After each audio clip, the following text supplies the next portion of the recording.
হাড্ডাহাড্ডি লড়াই হয়তো একেই বলে। নেপালের বিপক্ষে সেই লড়াইটাই করলো বাংলাদেশ। ম্যাচ না জিতলেও হামজা চৌধুরীর বাইসাইকেল কিক ইতিহাস হয়ে থাকবে বাংলার ফুটবল অঙ্গনে।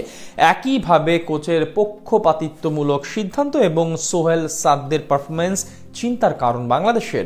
তাদের কারণেই হতাশ হতে হলো সবাইকে। বাংলাদেশ আর নেপালের ম্যাচ নিয়ে বাকিটা জানবো রিপোর্ট।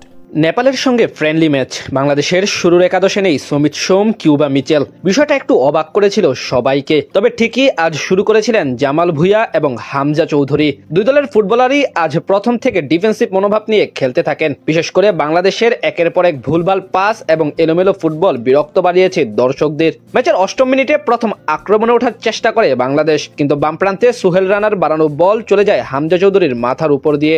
এদিন প্রথম থেকে মধ্য মাঠের কন্ট্রোল নেওয়ার চেষ্টা করছিল বাংলাদেশ, কিন্তু নেপালের রক্ষণ ভেদ করে কিছুতেই সামনে এগিয়ে যেতে পারছিল না জামাল ভুঁইয়া, হামজা চৌধুরীরা।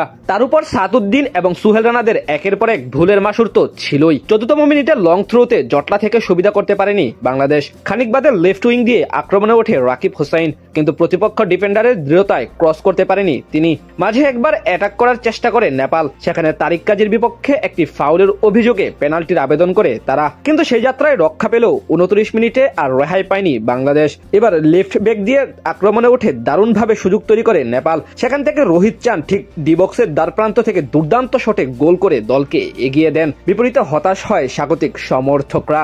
গোল হজম করে কিছুটা তেতে ওঠে বাংলাদেশের ফুটবলাররা। ধীরে ধীরে গুছালু হয়ে বেশ কয়েকটি সুযোগ তৈরি করে প্রতিপক্ষের বিপক্ষে। এর মাঝে স্ট্রাইকারের ব্যর্থতায় স্কোর করতে পারেনি। মাঝে দুইবার ডান প্রান্তে ভালো সুযোগ নষ্ট করেন ফয়সাল আহমেদ ফাহিম। বিপরীতে রীতিমতো চীনের দুর্গে পরিণত হন নেপালের গোলকিপার। প্রথমার্ধের ঠিক শেষ দিকে আরো একটি আক্রমণ করতে চায় বাংলাদেশ, কিন্তু সেখানেও ব্যর্থ হলে 1-0 গোলে পিছিয়ে থেকে বিরতিতে যায় জামাল ভুঁইয়ারা। দ্বিতীয়ার্ধে অবশ্য বদলে যায় বাংলাদেশ।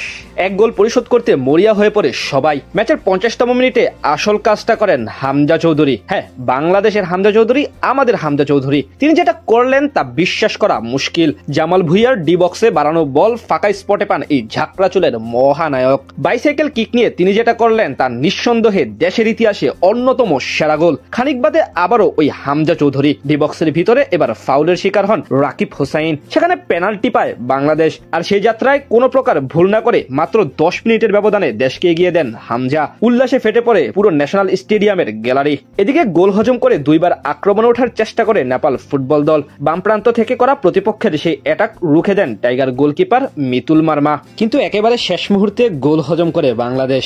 এতেই ম্যাচ হয়ে যায় ড্র। আরো একবার হতাশ হয় সবাই।